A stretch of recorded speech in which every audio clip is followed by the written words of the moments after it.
Now, a lot of us are working from home with our work from home workstations, and then most of us on the move have these devices that we want to use as travel companions. So those could be magic keyboards, or then the fancy big work from home setups with other keyboards. Wireless keyboards are really helpful as well.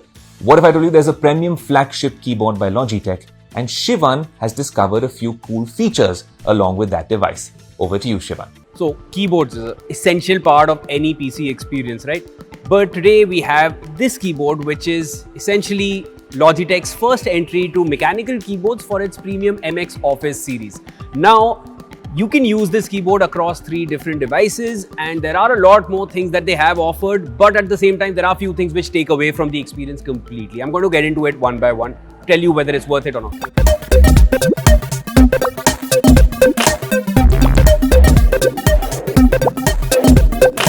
Since it operates on battery, they have incorporated certain sensors on the keyboard. So the basic white backlight that you get on this keyboard, it will not remain on. There are sensors on this. As soon as you remove your hands from the keyboard, the lights go off. As soon as you bring your hands back on, the lights come back on. Now, it is a good way to save battery, but there is a flip side to it, which I found out in my use with it. I'll get back to it in a bit.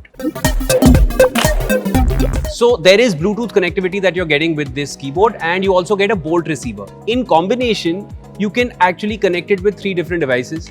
And as of now, I've connected it with my laptop and I've connected it with my phone. To switch between the different devices, all I need to do is long press for about 3 seconds on any one of these keys, and they are labeled as 1, 2, and 3. One at a time, I can connect with either. So if you use it with the Logitech Flow software feature, you can use one keyboard across multiple computers. Apart from the regular keys, you also get an option of a key right there in the keyboard. Press on it and you can take a screenshot.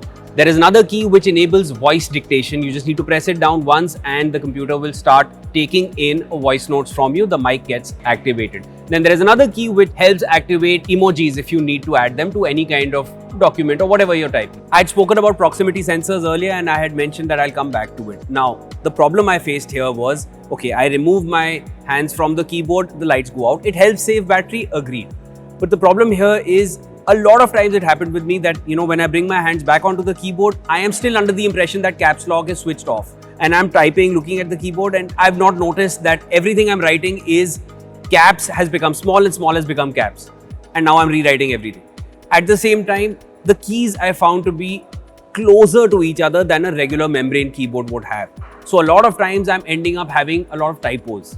That means I have to go back to whatever I've written and then correct it. So these were some drawbacks, and when you're working in an environment when you really can't afford to waste time, then I think initially it took me some time to get used to it, and that for me was a problem. So overall, I think there are a lot of advantages with this keyboard. There are a lot of shortcuts that you're getting through the keyboard, and of course the chance to connect with several other devices at the same time is a big boon. But at the same time, there are certain drawbacks which really take away from the entire user experience. At least for me, that has been my verdict.